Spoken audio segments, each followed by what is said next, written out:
Okay, you guys, that was really fun. I want to know how many of you traded SpaceX?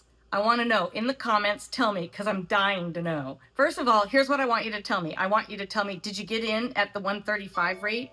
Or did you wait till after it started trading like I did? Did you trade really small share size because you were scared like me?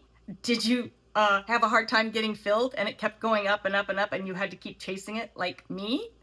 And when you went to sell, did you have a hard time selling like me and it just kept dropping? So please tell me in the comments. This was so exciting. I had the best time. I ended up making $16 on it, spoiler alert, but I'll show you where I got stuck and hung up. I did hear that Robinhood, people that were in Robinhood were trying, I think they were trying to use market orders, and market orders were not filling. I mean, I think at one point there was 7 million shares traded in one candle. There's no way market orders could keep up, I'm sure. So I did limit orders the whole time, and I still had a problem because the price would just jump me. So I cannot wait to hear from you guys. Okay, and then I ended up shorting. Today was my shorting day, except for NVIDIA. I'll show you. I'll show you a watch list I created and why I chose the stocks I chose to short. It was 2 of them. It was a perfect day for shorting. I'm sure a lot of you shorted. All right, and then NVIDIA. I have one red trade. I freaking worked on this trade all day long. Wait till you see. It's just it's a spaghetti bowl of trades, and I ended up with negative $7 and some odd cents. I just finally said done. It was NVIDIA. Lately, I've been having a hard time with NVIDIA. It's my one trade of the day almost every day. I'm sick of it. I got to master it. I used to be really good at NVIDIA, but lately, I don't know. You guys, there was no volume. That was part of NVIDIA's problem. No volume. Everything was over on SpaceX, and then people were waiting. I mean, the only thing that had volume that I saw was all the stocks that were going down in the space sector. So let me know what you did. I can't wait to hear. I'll go over all the trades. It was only a few, but it's really cool to look at. And then for the week, I ended up doing $1,700 even and 38 cents. So I'm keeping on par every week, right around the same amount. Even though I'm increasing share size, I'm actually trading less. Well, not if you look at the NVIDIA trade. It doesn't look like I'm trading less, but I've increased share size, which means I'm trading a little less and making the same amount. Now, starting next week, I got to start trying to make a little more. All right, let's go see what I did. It's going to be good. All right, guys, it's Friday, so this is going to be quick. This was a fun day, and I can't wait to hear what you guys did. All right, over here to the left, I want to show you what I did today, because today I knew was going to be a weird day. I knew there'd be no volume. I just figured nothing would be trading at all. And because we had, I think it was a few hours, like 3 hours, 4 hours in the morning, waiting for SpaceX to go live, I wanted to trade something. So what I did is see this watch list right here. I created it this morning and I just named it SpaceX list. And I put every stock I could think of that was affiliated with space, that would be affected by the SpaceX IPO. And I sorted by mark percent change because I wanted to see when SpaceX started, running. But I did have it on one of my monitors. I actually didn't work today. I just focused on stocks. Then what I did is I took the ones that were at the bottom that were losing money first, and I went to them, which the first one was ASTS. Now I bought ASTS when it was $3.50. I owned a lot of it for I don't know, a couple of years, and I've already sold it all off. So I'm familiar with this one. So I decided to choose this one first because I like to trade stocks that I'm familiar with. And all I did, this was right at the open. Now I thought the stocks were going to go up. I thought Rocket Lab and ASTS, those were the 2 I knew I wanted to trade, and I thought they were going to go up, but I waited because right here at pre-market, you see how it started coming down. So I thought I should just wait just for a second and see, well, for a couple minutes, I figured, and see what was happening. Now, I thought it might come down just for a second here or for a few minutes and retrace, and it didn't. So right about here, I started realizing, okay, we got sellers right at the top here. I'm going to go ahead and start shorting this. And we were already pretty far away from the 9 EMA, and I don't like to wait that long, but I knew it was kind of dumping and I may not have a chance for it to pull back. So I just started scalping quick in and out. I normally shoot for about 10 cents. I mean, this one here was 60 cent scalp right here. And I was doing 200 shares. I decided to go a little heavier on this because I do know the stock. So I felt comfortable. I normally do 100 shares, but I felt comfortable doing 200, 300 shares. And it was literally just at this point pennies, because I knew it would probably pull back like it did right here, pull back to the 9 EMA and possibly the 21 EMA, which is my pink line. So I was worried about that and concerned. And that was the only thing I was really watching as far as price action was going. And then I'm watching the volume bars here, the buyers versus sellers. And then I'm also watching the only other indicator from day trading for success that I really use. It's just this one and this one right here. I can see what's going on, you guys, on a 15-minute chart. So I'm watching the price action for the 15-minute traders. And then over to the right, I'm watching 5-minute traders, what they're trading and what they're seeing. But up here, I can also see what the 30-minute, 1 hour, 4 hour, and daily traders are seeing. So I do look at that. I just glance up just to make sure that when this is pulling back right here and it's passing the 9 and going to the 21, I just want to see what during that time, what are the 5-minute and 15-minute traders seeing? So this was $183.73. I stopped right here. I just decided it's enough. You guys, what I really felt is I felt it had dropped so much that this was going to be the bottom right here. And it wasn't. You'll notice it, the bottom over on this 15-minute chart was not right here. It actually kept going. But I was done because I knew at any moment it could pull back. All right, now let's go to Rocket Lab. So I went from this one over to Rocket Lab at that point. And Rocket Lab did not have the same volume that SpaceX or that ASTS did.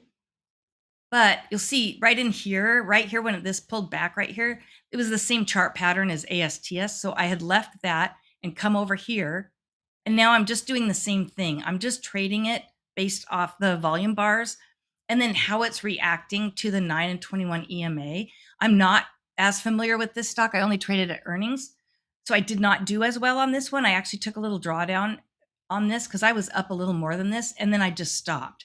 I felt $108 on a stock I don't normally trade was enough and just moved on. And it was also, look right here. This was the other thing that was bugging me. You can see, I just want to pull those volume bars up so you guys can see them. You can see right in here, it kind of started trading sideways. And the 9 and 21, they were almost the same. So there's just, everything is trading sideways at that point.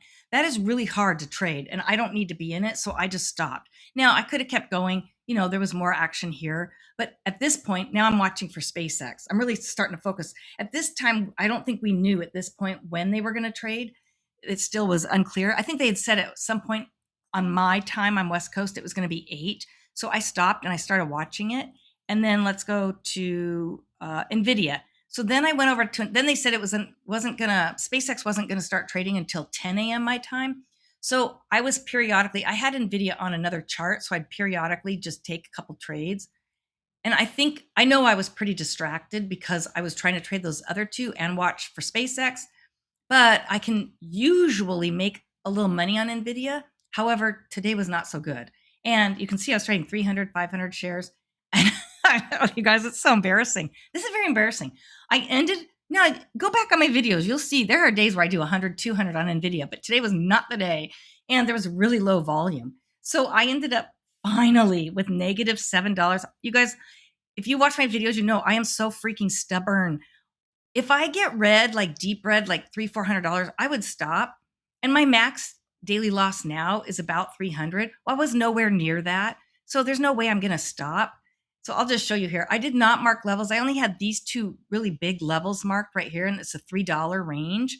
And it was trading that range basically on a 15-minute chart. But look at these numbers, 100, 400, 200. I was trying to dig myself out of a hole, and I'd basically make it worse. Finally, right towards the end, I was down 40, right towards the end. And I thought, like right about here. And I thought, no, I just can't give up. So right in here, we started getting a lot of volume coming in right at the end. And that's typical for NVIDIA, right? Especially right here, it usually shoots up right on the last like 10 minutes of the day. But I did not want to get caught in a flush because it can at times, especially on Fridays. So I finally ended with 796 and said, forget it. I'm going to have one red trade today. It's good enough. All right, let's go to the big one. This was so freaking cool to trade. This was just fun. I mean, look at this. Oh my God, this was freaking nuts. All right. So I chose not to try to get any shares from my broker because I just knew I'll be trading this probably every day for weeks and months, and I'll be trading earnings. And so I just don't care. And I don't want to own it. I got burned really bad on the Virgin Galactic and the Coinbase IPOs. I got burned big time. I'm talking like 20 grand each. I went deep into those. And that was when I didn't know what I was doing. and I was actually buying them to hold long term, but I didn't know anything about IPOs. I know that's stupid. You shouldn't do that. And I lost my ass on both. And I now day trade them, but I will not buy them to own them. And the SpaceX, I knew I don't want to own it right now. I can wait. I'll know when the right time is. So I tried getting in here. I'm going to open this up now that you've seen the whole chart. Okay, I had to stop recording and pause to get this thing to work. Okay, I know that day trading for success scalping indicator, those volume bars, did not work all day. I'm not sure how he has it programmed, but I've noticed this on IPOs, it just doesn't show up.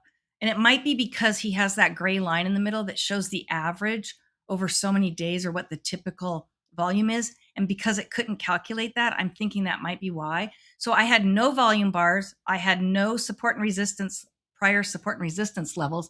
I was trading blind. I don't trade blind well. If you watch my videos, I don't feel the need to trade blind. I have plenty of technology that helps me, and I will take that help. So I only made $16.52. I tried getting in on this candle right here.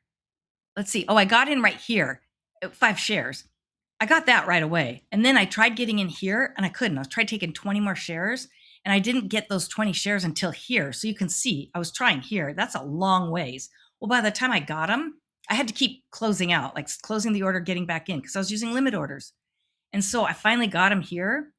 I ended up selling here, getting back in. I mean, it was just getting back in, selling, getting back in, selling. And the candles were so wild. I mean, 25 shares, my hands were actually sweating because you guys, I had no levels. I didn't know what this could do. Half the internet said, oh, it's going to go to the moon. And half the internet said, no, no, no, it's going to tank. So there was nothing real to go by. It's just everyone's opinions. So I just played it safe, scalped, got out when I could. And I actually ended up getting out right here at the top up here. So that wasn't that bad. I mean, I think it went up to like 170 something. Let's see, 176. So I could have got a little bit more, but I really, you guys, I traded this for fun. This was just to have fun. So for fun, I made $16.52. Okay, guys, 301 on the day, 1700 on the week. Please let me know if you traded this. I'm really excited to hear how this worked out for everyone. I have friends who traded thousands and thousands of shares and just raked in like 3 years worth of earnings or 3 years worth of someone's payroll. I mean, it was incredible. Okay, let me know your story. Talk to you guys next week. Bye.